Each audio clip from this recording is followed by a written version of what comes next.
राजेश का नई जगह पर तबादला हुआ था और पहली बार उन्होंने एक नए शहर में किराए के घर में शिफ्ट किया था। लेकिन पहले ही दिन फरीदा सीढ़ियों से फिसल गई और उसके पैरों में गहरी मोच आ गई। डॉक्टर ने घर आकर पट्टियां तो बांध दी, लेकिन सख्त हिदायत दे दी कि उसे कुछ दिन तक बिस्तर पर आराम करना पड़ेगा।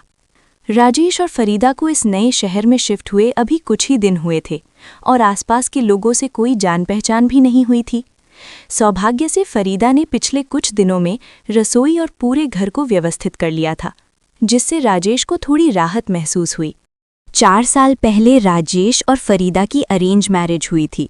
फरीदा पढ़ाई में बेहद तेज थी और जीवन में कुछ बड़ा करना चाहती थी, लेकिन जब उसके पिता को कैंसर का पता चला और उसी समय राजेश के यहाँ से रिश्ता आया तो मजबूरी में उसे शादी करनी पड़ी।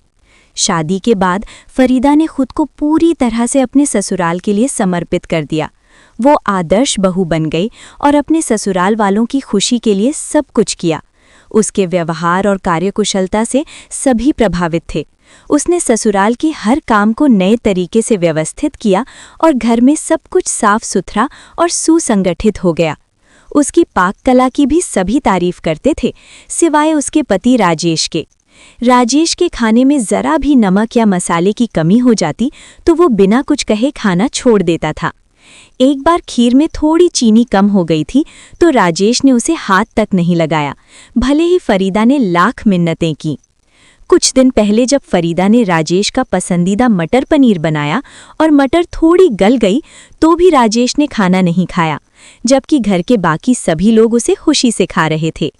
फरीदा को ये देखकर बहुत दुख होता था और जब राजेश भूखा सो जाता तो वो भी भूखी सो जाती थी।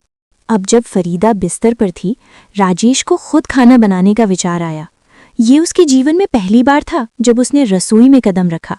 फरीदा ने रसोई में सब कुछ सुव्यवस्थित रखा था और राजेश ने थोड़े से चावल और दाल चढ़ा दिए। फिर वो आलू और प्याज काटने लगा, लेकिन उन्हें सही तरीके से काटने में उसे काफ़ी परेशानी हुई।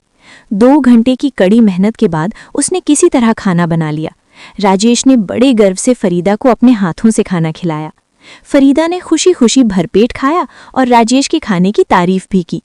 उसकी तारीफ सुनकर राजेश बहुत खुश हुआ, लेकिन जब उसने खुद खाना खाया तो पाया कि चावल कच्चा था, दाल में बहुत ज़्यादा नमक था और भुजिया भी कच्ची थी। ये देख उसकी आंखों में आंसू आ गए। उसे एहसास हुआ कि फरीदा ने बिना शिकायत के उसके बनाए घटिया खाने को इसलिए खाया क्योंकि उसने वो खाना मेहनत से बनाया था। राजेश ने अपनी गलतियों का एहसास किया और फरीदा से माफ़ी मांगी। फरीदा ने मुस्कुराते हुए कहा, दूध गर्म करके चूड़ा के साथ खा लीजिए, मैं जल्द ही ठीक हो जाऊंगी और फिर आपको कभी शिकायत का मौका नहीं मिलेगा। इसके बाद राजेश ने फरीदा के बनाए खाने की हमेशा तारीफ की और खुशी खुशी खाया। उस एक अनुभव ने राजेश को अपनी पत्नी के प्रयासों की कद्र करना सिखा दिया।